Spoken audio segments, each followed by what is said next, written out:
Hello, പുതിയൊരു smart phone വാങ്ങാനായിട്ട് നിങ്ങളുടെ ബഡ്ജറ്റ് 15,000 രൂപ മുതൽ 20,000 രൂപ വരെയാണ് എന്നുണ്ടെങ്കിൽ ഒരു പക്ഷേ നിങ്ങൾക്ക് ഈ ഒരു വീഡിയോ യൂസ്ഫുൾ ആവാനുള്ള ഒരു ചാൻസ് ഉണ്ട്.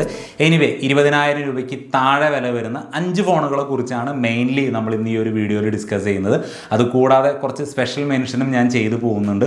പിന്നെ ഒരു ഡിസ്ക്ലൈമർ ഉള്ളത്, ഇതിൽ പറയുന്ന 5 ഫോണുകളാണ് അല്ലെങ്കിൽ മറ്റു ഫോണുകളാണ് ദി ബെസ്റ്റ് എന്നൊരു അഭിപ്രായം എനിക്കില്ല. ഇവിടെ ഞാൻ എക്സ്പീരിയൻസ് ചെയ്തിട്ടുള്ളതിൽ എനിക്ക് ഓക്കെ ആണ് എന്ന് തോന്നിയിട്ടുള്ള ഫോണുകളെ കുറിച്ച് മാത്രമാണ് ഞാനിവിടെ ഡിസ്കസ് ചെയ്യുന്നത്. ഇനി നിങ്ങൾ ഇഷ്ടപ്പെടുന്ന ഫോൺ അല്ലെങ്കിൽ നിങ്ങൾ അറിയാൻ ആഗ്രഹിക്കുന്ന ഫോണുകൾ ഞാൻ ഈ ഒരു ലിസ്റ്റിൽ ഉൾപ്പെടുത്തിയിട്ടില്ലെങ്കിൽ അതിനെക്കുറിച്ച് കൂടുതൽ ഡിസ്കസ് ചെയ്യണം എന്നുണ്ടെങ്കിൽ കമൻറ്റ് സെക്ഷനിലോ അല്ലെങ്കിൽ ഇൻസ്റ്റാഗ്രാമിലോ മെസ്സേജ് അയക്കാം. നമുക്ക് ഡിസ്കസ് ചെയ്തിട്ട് ഒരു നല്ല ഫോൺ എടുക്കാം. അപ്പോൾ ചാനൽ സബ്സ്ക്രൈബ് ചെയ്യാത്തവർ സബ്സ്ക്രൈബ് ചെയ്തോളൂ.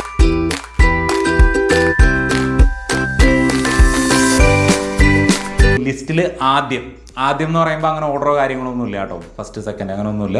ലിസ്റ്റിൽ ആദ്യം മോട്ടോറോയുടെ സൈഡിൽ നിന്നുള്ള മോട്ടോ G85 എന്ന് പറയുന്ന ഫോണാണ്. ഇതൊരു പുതിയ ഫോണാണ്. ഇത് കയ്യിൽ കിട്ടിയപ്പോൾ ഉണ്ടല്ലോ നല്ലൊരു ഇൻ ഹാൻഡ് ഫീലാണ് കിട്ടിയത്. കാരണം ഭയങ്കര ലൈറ്റ് വെയിറ്റ് ആയിട്ടാണ് ഈ ഒരു ഫോൺ വരുന്നത്. കേർവ് ഡിസ്പ്ലേ ആണ് നമുക്ക് ഇവിടെ കിട്ടുന്നത്. സ്നാപ്ഡ്രാഗൺ 6S Gen 3 എന്ന് പറയുന്ന പുതിയൊരു ചിപ്സെറ്റ് വെച്ച് വരുന്ന ഈ ഒരു ഫോണിൽ മോട്ടോറോയുടെ ഹലോ UI ആണ് വരുന്നത്. ഹലോ UI എന്ന് പറയുന്നത് വളരെ ക്ലീൻ ആണ്, നല്ലൊരു എക്സ്പീരിയൻസ് ആണ്. 6.67 ഇഞ്ച് വരുന്ന POLED ഡിസ്പ്ലേ ആണ് വരുന്നത്. Finger print scanner under display ആയിട്ടാണ് പ്ലേസ് ചെയ്തിരിക്കുന്നത്. 120 ഹെർട്സിൻ്റെ റിഫ്രഷ് റേറ്റ്, 1600 നിറ്റ്സിൻ്റെ പീക്ക് ബ്രൈറ്റ്നസ്, അത്യാവശ്യം നല്ല കളർഫുൾ ആയിട്ടുള്ള ഡിസ്പ്ലേ ആണ് കിട്ടുന്നത്. ഡിസ്പ്ലേയുടെ സൈഡിൽ ഒരു നെഗറ്റീവ് ഉള്ളത്, നമുക്ക് യൂട്യൂബിൽ നിന്നാണെങ്കിലും മറ്റ് OTT പ്ലാറ്റ്ഫോമിൽ നിന്നാണെങ്കിലും 4K കണ്ടന്റുകൾ കാണാനായിട്ട് സാധിക്കില്ല. മാക്സിമം ഫുൾ HD വരെ നമുക്ക് സപ്പോർട്ട് കിട്ടത്തുള്ളൂ. ഓക്കെ, ഇതിൻ്റെ ഓഡിയോ സൈഡിലോട്ട് വന്നു കഴിഞ്ഞാൽ ഡുവൽ സ്റ്റീരിയോ സ്പീക്കേഴ്സ് വരുന്നുണ്ട്. 3.5mm ഓഡിയോ ജാക്ക് കൊടുത്തിട്ടില്ല.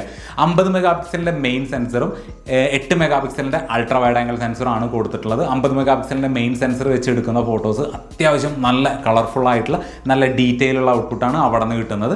അൾട്രാ വൈഡ് ആംഗിളിലോട്ട് വരുമ്പോൾ അത്രയ്ക്ക് അങ്ങോട്ട് പോരാ, കുറച്ച് ഡീറ്റെയിൽ കാര്യങ്ങളൊക്കെ കുറവാണ്.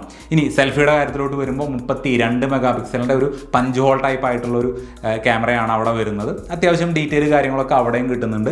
റിയർ ക്യാമറയിലാണെങ്കിലും അതേപോലെ ഫ്രണ്ടിലാണെങ്കിലും 4K വീഡിയോ ഔട്ട്പുട്ട് നമുക്ക് എടുക്കാനായിട്ട് സാധിക്കില്ല. ഫുൾ HD ആണ് മാക്സിമം എടുക്കാനായിട്ട് സാധിക്കും. 5000 mAh ബാറ്ററിക്ക് 33 വാട്ടിൻ്റെ ഫാസ്റ്റ് ചാർജിങ് സപ്പോർട്ട് ചെയ്യുന്നുണ്ട്. 17,999 രൂപയ്ക്കാണ് ഇതിൻ്റെ ബേസ് വേരിയന്റ് ഫ്ലിപ്കാർട്ടിൽ വിൽക്കുന്നത്. ഇനി ലിസ്റ്റിൽ അടുത്തത് iQന്റെ സൈഡിൽ നിന്നുള്ള Z9 എന്ന് പറയുന്ന ഫോണാണ്.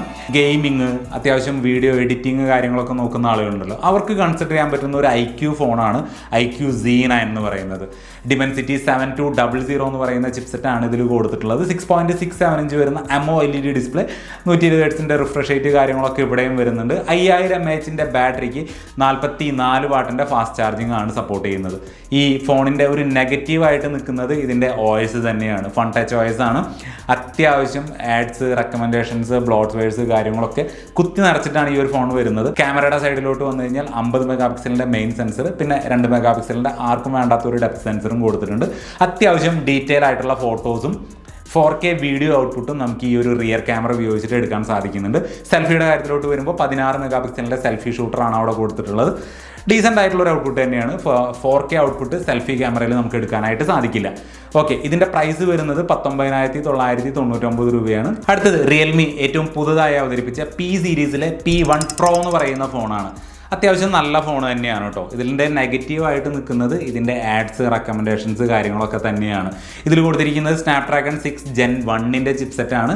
UFS 3.1 സ്റ്റോറേജ് ടൈപ്പാണ് കൊടുത്തിട്ടുള്ളത്. നമ്മൾ ഇതിന് മുന്നേ പറഞ്ഞ 2 ഫോണിൽ UFS 2.2 ആയിരുന്നു. ഇവിടെ 3.1 വരുന്നതുകൊണ്ട് തന്നെ ആ ഒരു സ്മൂത്ത് എക്സ്പീരിയൻസ് നമുക്ക് ഇതിൻ്റെ UIയിൽ ഫീൽ ചെയ്യുന്നുണ്ട്. 6.67 ഇഞ്ച് വരുന്ന AMOLED ഡിസ്പ്ലേയിൽ 120 ഹെർട്സിൻ്റെ റിഫ്രഷ് റേറ്റ് കാര്യങ്ങളൊക്കെ വരുന്നുണ്ട്. സോ നല്ലൊരു ഡീസൻ്റ് ആയിട്ടുള്ള ഒരു ഡിസ്പ്ലേ തന്നെയാണ് നമുക്ക് ഇവിടെ കിട്ടുന്നത്. Dual stereo speakers. ക്യാമറയുടെ സൈഡിലോട്ട് വന്നു കഴിഞ്ഞാൽ 50 മെഗാ പിക്സലിൻ്റെ മെയിൻ ക്യാമറ, 8 മെഗാ പിക്സലിൻ്റെ അൾട്രാ വൈഡ് ആംഗിൾ സെൻസർ. അത്യാവശ്യം നല്ല ഡീറ്റെയിൽ ആയിട്ടുള്ള ഫോട്ടോസും വീഡിയോസും നമുക്ക് ഇതിൻ്റെ റിയർ ക്യാമറ ഉപയോഗിച്ചിട്ട് എടുക്കാനായിട്ട് സാധിക്കുന്നുണ്ട്. 4K വീഡിയോ ഔട്ട്പുട്ട് വരെ റിയർ ക്യാമറയിൽ സപ്പോർട്ട് ചെയ്യുന്നുണ്ട്. 8 മെഗാ പിക്സലിൻ്റെ അൾട്രാ വൈഡ് ആംഗിൾ സെൻസർ. അതൊരു കാര്യമായിട്ടുള്ളൊരു ഔട്ട്പുട്ട് നമുക്ക് കിട്ടുന്നില്ല. പല സമയത്തും ഡീറ്റെയിൽ കാര്യങ്ങളൊക്കെ മിസ്സാവുന്നുണ്ട്. സെൽഫിയുടെ കാര്യത്തിലോട്ട് വരുമ്പോൾ 16 മെഗാ പിക്സലിൻ്റെ ഒരു പഞ്ച് ഹോൾ ടൈപ്പ് ആയിട്ടാണ് അവിടെ സെൽഫി ക്യാമറ വരുന്നത്. അവിടെയും നമുക്ക് 4K എടുക്കാനുള്ള ഓപ്ഷൻ വരുന്നില്ല. പക്ഷേ അത്യാവശ്യം നല്ല ഫോട്ടോസാണ്, നല്ല കളർഫുൾ ആയിട്ടുള്ള നല്ല ഡീറ്റെയിൽ ഉള്ള ഫോട്ടോസാണ് നമുക്ക്. ഈവൻ സ്കിൻ ടോൺ അടക്കം കുഴപ്പമില്ലാത്തൊരു ഔട്ട്പുട്ടാണ് നമുക്ക് ഇതിൻ്റെ സെൽഫി ക്യാമറ വരുന്നത്. 5000 mAh ബാറ്ററിക്ക് 45 വാട്ടിൻ്റെ ഫാസ്റ്റ് ചാർജിങ് സപ്പോർട്ട് ചെയ്യുന്നുണ്ട്. അഡാപ്റ്റർ, ചെറിയൊരു കേസ്, അതേപോലെ കേബിൾ കാര്യങ്ങളൊക്കെ ബോക്സിൻ്റെ ഉള്ളിൽ വരുന്നുണ്ട്. ഈ ഒരു ഫോണിൻ്റെ പ്രൈസ് ആമസോണിൽ കാണിക്കുന്നത് 17,999 രൂപയാണ്. നമ്മൾ ഈ ടോപ്പ് മോഡലുകളുടെ ലിസ്റ്റ് എടുക്കുമ്പോൾ ഒഴിവാക്കാൻ പറ്റാത്തൊരു ബ്രാൻഡാണ് പോക്കോ എന്ന് പറയുന്നത്. അവരുടെ ഫോൺ നോക്കുകയാണെങ്കിൽ ആ ഒരു പ്രൈസ് റേഞ്ചിൽ ഏറ്റവും കൂടുതൽ സ്പെക്ക് കുത്തി നിറച്ച് വെച്ചിട്ടുള്ള ഫോൺ എന്തായാലും പോക്കോയുടെ സൈഡിൽ നിന്നുള്ളതാണ്. അങ്ങനെ പോക്കോയുടെ സൈഡിൽ നിന്നുള്ള ഒരു ഫോണാണ് നാലാമത് നമ്മൾ ലിസ്റ്റിൽ ഉൾപ്പെടുത്തിയിട്ടുള്ളത്. പോക്കോയുടെ സൈഡിൽ നിന്നുള്ള പോക്കോ X6 എന്ന് പറയുന്ന ഫോൺ. ഈ ഒരു ഫോൺ ശരിക്കും പറഞ്ഞാൽ നല്ല പോലെ ഗെയിം കളിക്കുന്നവർക്ക്, നല്ല വീഡിയോ എഡിറ്റിങ്, നല്ല ഹെവി വർക്ക് ചെയ്യുന്ന ആളുകളുണ്ടല്ലോ, അവരെ സംബന്ധിച്ചിടത്തോളം ഈ ഒരു ഫോൺ നല്ല പോലെ മുതലായിരിക്കും. പക്ഷേ പോക്കോയുടെ ഒരു പ്രീവിയസ് ഹിസ്റ്ററി നോക്കുകയാണെങ്കിൽ ഇച്ചിരി മോശമാണ്. കാരണം ബോർഡ് അടിച്ച് പോകുന്ന പ്രശ്നങ്ങൾ, അങ്ങനെ ഒരുപാട് പ്രശ്നങ്ങൾ പോക്കോയുടെ സൈഡിൽ വരുന്നുണ്ട്. പക്ഷേ ഇപ്പോൾ ഇച്ചിരി കുറവാണ്. എന്നാലും ആളുകൾക്ക് ആ ഒരു വിശ്വാസം വന്നിട്ടില്ല എന്നുള്ളതാണ് ഞാൻ മനസ്സിലാക്കുന്നത്. ഇനി ഞാൻ പറഞ്ഞ പോലെ ടോപ്പ് സ്പെക്കിലാണ് ഈ ഒരു ഫോൺ വരുന്നത്. ഇപ്പോൾ ഡിസ്പ്ലേയുടെ സൈഡ് നോക്കുകയാണെങ്കിൽ 6.67 ഇഞ്ച് വരുന്ന AMOLED ഡിസ്പ്ലേ, നമുക്ക് ഡോൾബി വിഷൻ്റെ സപ്പോർട്ട് വരുന്നുണ്ട്, ഡിസ്പ്ലേക്ക് ഗോറില്ല ഗ്ലാസ് വിക്ടസിൻ്റെ പ്രൊട്ടക്ഷൻ വരുന്നുണ്ട്, 120 Hz റിഫ്രഷ് റേറ്റ്, അങ്ങനെ എല്ലാ സംഭവങ്ങളും ഡിസ്പ്ലേയുടെ സൈഡിൽ വരുന്നുണ്ട്. ഇനി OS-ൻ്റെ സൈഡിലോട്ട് വന്നു കഴിഞ്ഞാൽ HyperOS ആണ് വരുന്നത്. അത്യാവശ്യം ആഡ്സ്, റെക്കമെൻഡേഷൻസ്, ബ്ലോട്ട്വെയർസ് കാര്യങ്ങളൊക്കെ ഇപ്പോഴും അവിടെ തന്നെ വരുന്നുണ്ട്. അത് കൂടാതെ ഇതിൻ്റെ ക്യാമറ സൈഡിലോട്ട് വന്നു കഴിഞ്ഞാൽ 64 mega pixel, 8 mega pixel, 2 mega pixel, അങ്ങനെ ട്രിപ്പിൾ ക്യാമറ സെറ്റപ്പാണ് വരുന്നത്. വീഡിയോ ആയിട്ട് നമുക്ക് 4K വീഡിയോ ഔട്ട്പുട്ട് വരെ റിയർ ക്യാമറ വെച്ച് എടുക്കാനായിട്ട് സാധിക്കും. ഇനി സെൽഫി ക്യാമറയുടെ സൈഡിലോട്ട് വന്നു കഴിഞ്ഞാൽ 16 മെഗാ പിക്സലിൻ്റെ ഒരു 5 ഹോൾ ടൈപ്പ് ആയിട്ടാണ് സെൽഫി ക്യാമറ അവിടെ വരുന്നത്. 5100 mAh ബാറ്ററിക്ക് 67 വാട്ടിൻ്റെ ഫാസ്റ്റ് ചാർജിങ് സപ്പോർട്ട് ചെയ്യുന്നുണ്ട്. സ്നാപ്ഡ്രാഗൺ 7S Gen 2 എന്ന് പറയുന്ന ഈ ഒരു 20,000 രൂപയ്ക്ക് താഴെ കിട്ടാവുന്നതിൽ വെച്ചിട്ട് one of the powerful phone തന്നെയാണ് ഈ ഒരു പോക്കോ X6 എന്ന് പറയുന്നത്. 18,999 രൂപയാണ് ഫ്ലിപ്കാർട്ടിൽ ഓഫർ ഒന്നുമില്ലാതെ ഈ ഒരു ഫോണിൻ്റെ പ്രൈസ് കാണിക്കുന്നത്. 20,000 രൂപയ്ക്ക് താഴെ സാംസങ്ങിൻ്റെ സൈഡിൽ നിന്ന് വരുന്ന ഒരു ഫോണായിട്ട് എനിക്ക് റെക്കമെൻഡ് ചെയ്യാനായിട്ടുള്ളത് അതാണ് അഞ്ചാമത്തെ ഫോൺ, സാംസങ് ഗാലക്സി M35. കഴിഞ്ഞ മാസമാണ് ഈ ഒരു ഫോൺ ലോഞ്ച് ചെയ്തത്. കഴിഞ്ഞ 10-12 ദിവസമായിട്ട് ഞാനത് ഉപയോഗിച്ചുകൊണ്ടിരിക്കുന്നു. ഇതിൻ്റെ ഒരു ഡീറ്റെയിൽഡ് റിവ്യൂ വരും ദിവസങ്ങളിൽ അപ്ലോഡ് ചെയ്യാം. എനിവേ, ഇത്രയും ദിവസത്തെ ഉപയോഗത്തിൽ എനിക്ക് തോന്നിയിട്ടുള്ളൊരു കാര്യം എന്താണെന്നറിയോ, ഈ ഫോണിന് ഒരു പനി പിടിച്ച അവസ്ഥയാണ്. എപ്പോഴും ചെറിയൊരു വാമ് ഫീൽ ഉണ്ട് എന്നുള്ളതാണ്. എന്നാൽ പിന്നെ വാമ് ഫീൽ ഉണ്ടെങ്കിൽ പിന്നെ എന്തിനാ റെക്കമെൻഡ് ചെയ്യുന്നതെന്നല്ലേ. ഈ വാമത്ത് വിട്ടിട്ട് ഇത് ഹീറ്റ് ആവുന്നില്ല, ഓവർ ഹീറ്റ് ആവുന്നില്ല, അതിലോട്ടൊന്നും പോകുന്നില്ല. ആ ചൂടായി നിൽക്കുന്ന ചെറിയൊരു ഫീല് അത് നമ്മൾ കേസ് ഇട്ടിട്ടുണ്ടെങ്കിൽ അറിയേയില്ല. സാംസങ്ങിൻ്റെ സ്വന്തം സൂപ്പർ AMOLED ഡിസ്പ്ലേ ആണ് ഇതിൽ കൊടുത്തിട്ടുള്ളത്. ഓൾവേസ് ഓൺ ഡിസ്പ്ലേ പോലുള്ള കാര്യങ്ങളൊക്കെ വരുന്നുണ്ട്. നല്ല പഞ്ചി കളേഴ്സാണ്. സിനിമ കാണാനാണെങ്കിലും യൂട്യൂബിൽ കണ്ടന്റ് കാണാനാണെങ്കിലും ഒക്കെ 4K ഔട്ട്പുട്ട് വരെ കിട്ടുന്നുണ്ട്. സൂപ്പർ ഡിസ്പ്ലേ ആണ്. ഈ പറഞ്ഞതിലെല്ലാത്തിലും വെച്ചിട്ട് നല്ല കിഡിലൻ ഡിസ്പ്ലേ തരുന്ന ഫോണാണ് സാംസങ്ങിൻ്റെ M35 എന്ന് പറയുന്നത്. ക്യാമറയുടെ സൈഡിലേക്ക് നോക്കുകയാണെങ്കിൽ 3 ക്യാമറകളാണ് ഇതിൻ്റെ പുറകിൽ വരുന്നത്. 50 mega pixel, 8 mega pixel, 5 mega pixel. ഇതിൻ്റെ മെയിൻ സെൻസർ ഉപയോഗിച്ചുകൊണ്ട് നമുക്ക് 4K വീഡിയോ ഔട്ട്പുട്ട് വരെ എടുക്കാനായിട്ട് സാധിക്കുന്നുണ്ട്. സാംസങ്ങിൻ്റെ ഫ്ലാഗ്ഷിപ്പ് ഫോണുകളെ പോലെ കളർ എൻഹാൻസ് ചെയ്യുന്ന ഒരു അവസ്ഥ ഞാൻ ഈ ഒരു ഫോണിൽ കണ്ടിട്ടില്ല. ഭയങ്കര നാച്ചുറൽ ആയിട്ടുള്ള സ്കിൻ ടോണൊക്കെ അടിപൊളിയായിട്ടുള്ളൊരു ആ ഒരു ഔട്ട്പുട്ടാണ് എനിക്ക് കിട്ടിയിട്ടുള്ളത്. ഇത് തന്നെയാണ് ഇതിൻ്റെ സെൽഫിയുടെ കാര്യത്തിലോട്ട് വരുമ്പോൾ. പിന്നെ ഇതുവരെ നമ്മൾ പറഞ്ഞ ഫോണുകളെ അപേക്ഷിച്ച് ഈ ഒരു ഫോണിന് സൈഡ് മൗണ്ടഡ് ഫിംഗർ പ്രിൻ്റ് ആണ് കൊടുത്തിട്ടുള്ളത്. അതേപോലെ ഈ ഒരു കാറ്റഗറിയിൽ വരുന്ന ഏറ്റവും വലിയ ബാറ്ററി ആയിട്ടാണ് ഈ ഒരു ഫോൺ വരുന്നത്. 6000 mAh ബാറ്ററിക്ക് 25 വാട്ടിൻ്റെ ഫാസ്റ്റ് ചാർജിങ് ആണ് സപ്പോർട്ട് ചെയ്യുന്നത്. 19,999 രൂപയാണ് ആമസോണിൽ ഇതിൻ്റെ പ്രൈസ് ലിസ്റ്റ് ചെയ്തിരിക്കുന്നത്. അപ്പോൾ ഈ 5 ഫോണുകളാണ് 20,000 രൂപയ്ക്ക് താഴെ ഞാൻ ടോപ്പ് 5 ലിസ്റ്റിൽ ഞാൻ സെലക്ട് ചെയ്തിട്ടുള്ളത്. ഇനി 3 സ്പെഷ്യൽ മെൻഷൻ ഉണ്ട്. ഒന്ന് ഇൻഫിനിക്സിൻ്റെ സൈഡിൽ നിന്നുള്ള നോട്ട് 40 എന്ന് പറയുന്ന ഫോൺ. 20,000 രൂപയ്ക്ക് താഴെ വയർലെസ് ചാർജിങ് സൊല്യൂഷനോട് കൂടിയിട്ടുള്ള ഒരേ ഒരു ഫോണാണ് ഇൻഫിനിക്സിൻ്റെ സൈഡിൽ നിന്നുള്ള നോട്ട് 40 എന്ന് പറയുന്നത്. അത്യാവശ്യം നല്ല ഡിസ്പ്ലേ, മൊത്തത്തിൽ കൊള്ളാവുന്ന ഒരു ഫോൺ തന്നെയാണ്. പക്ഷേ സർവീസ് സെൻറ്റർ, അതേപോലെ സോഫ്റ്റ്വെയർ അപ്ഡേഷൻ ഹിസ്റ്ററി കാര്യങ്ങളൊക്കെ വളരെ ശോകമാണ്.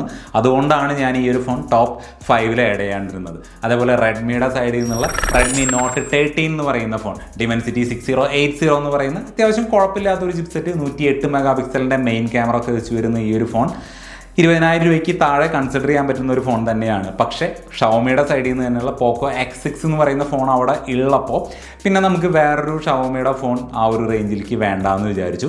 അതേപോലെ കൺസിഡർ ചെയ്യാൻ പറ്റുന്ന മറ്റൊരു റിയൽമി ഫോണാണ് റിയൽമിയുടെ സൈഡിൽ നിന്നുള്ള നാർസോ N70 Pro എന്ന് പറയുന്ന ഫോൺ. അത്യാവശ്യം നല്ല ഒരു ഓവറോൾ പെർഫോമൻസ് ആണ് ഈ ഒരു നാർസോ N70 Pro എന്ന് പറയുന്ന ഫോൺ തരുന്നത്. പക്ഷേ ഓൾറെഡി റിയൽമിയുടെ സൈഡിൽ നിന്ന് തന്നെയുള്ള P1 Pro എന്ന് പറയുന്ന ഫോൺ നമ്മൾ ടോപ്പ് 5 ആഡ് ചെയ്തിട്ടുണ്ട്. ഓക്കെ, ഇനി 20,000 രൂപയ്ക്ക് താഴെ ഞാൻ പേഴ്സണലി റെക്കമെൻഡ്, ഞാൻ എടുത്തു പറയുന്നു, ഞാൻ പേഴ്സണലി റെക്കമെൻഡ് ചെയ്യാത്ത 2 ഫോണുകളാണ്. ഒന്ന് വൺ പ്ലസിൻ്റെ സൈഡിൽ നിന്നുള്ള നോഡ് CE4 ലൈറ്റ് എന്ന് പറയുന്നത്. അത് റെക്കമെൻഡ് ചെയ്യാണ്ടിരിക്കാനുള്ള പ്രധാന കാരണം എന്ന് പറയുന്നത് അതിൽ കൊടുത്തിരിക്കുന്ന ചിപ്സെറ്റാണ്. സ്നാപ്ഡ്രാഗൺ 695 എന്ന് പറയുന്ന ഏകദേശം 3-4 കൊല്ലം മുന്നേ ഇറങ്ങിയിട്ടുള്ള ചിപ്സെറ്റ്. അതും ഇപ്പോൾ നമുക്ക് 10,000 രൂപ റേഞ്ചിൽ കിട്ടുന്നുണ്ട്. മോട്ടറോള G34 എന്ന് പറയുന്ന ഫോണിലൊക്കെ നമുക്കത് കിട്ടുന്നുണ്ട്. സോ ആ ഒരു പ്രോസസ്സർ വെച്ചിട്ട് വരുന്ന 20,000 രൂപയ്ക്ക് താഴെ വരുന്ന ഒരു ഫോൺ എന്ന് പറഞ്ഞാൽ ഞാൻ ഒട്ടും റെക്കമെൻഡ് ചെയ്യുന്നില്ല. ഞാൻ റെക്കമെൻഡ് ചെയ്യാത്ത മറ്റൊരു ഫോണാണ് CMF ഫോൺ 1 എന്ന് പറയുന്നത്. പലരുടെയും നെറ്റി ചുളിഞ്ഞിട്ടുണ്ടാവും എന്ന് എനിക്കറിയാം, എന്നോട് ദേഷ്യം തോന്നുന്നുണ്ടാവും. ഞാൻ ആ ഒരു ഫോൺ ഉപയോഗിച്ചപ്പോൾ എനിക്ക് ഒട്ടും ഇഷ്ടപ്പെട്ടില്ല കേട്ടോ. അതെൻ്റെ പേഴ്സണൽ ചോയ്സ് മാത്രമാണ്. നിങ്ങൾക്ക് ഇഷ്ടപ്പെട്ടിട്ടുണ്ടെങ്കിൽ ഓക്കെ. അതിൽ കൊടുത്തിരിക്കുന്നത് വളരെ ചീപ്പ് പ്ലാസ്റ്റിക്കാണ്. ആ ഒരു റഗ്ഡ് ലുക്ക് ഒഴിവാക്കിയാൽ അതിൽ ഒന്നും തന്നെ ഇല്ല. അതേപോലെ അതിൻ്റെ സൗണ്ട് ഔട്ട്പുട്ട് നല്ല ലൗഡ്നെസ് ഉണ്ട്, പക്ഷെ ഒട്ടും ക്വാളിറ്റി ഇല്ല എന്നുള്ളതാണ്. അതും മോണോ സ്പീക്കറാണ് കൊടുത്തിട്ടുള്ളത്.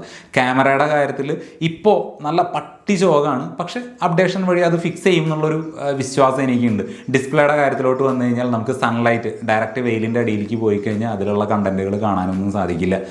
സോ ആ ഒരു പ്രൈസ് റേഞ്ചിൽ, അതായത് 15,999 രൂപ, ആ ഒരു റേഞ്ചിൽ നമുക്ക് ഒരുപാട് നല്ല ഫോണുകൾ വേറെ ഉള്ളപ്പോൾ പിന്നെ ഈ ഒരു കഷ്ടപ്പെട്ട് അഡ്ജസ്റ്റ് ചെയ്ത് നമ്മൾ ട്രെൻഡിൻ്റെ കൂടെ പോകണം എന്ന് എനിക്കെന്തോ അങ്ങനെ തോന്നുന്നില്ല. എന്തായാലും എനിക്ക് CMF ഫോൺ 1 പേഴ്സണലി ഇഷ്ടപ്പെട്ടില്ല.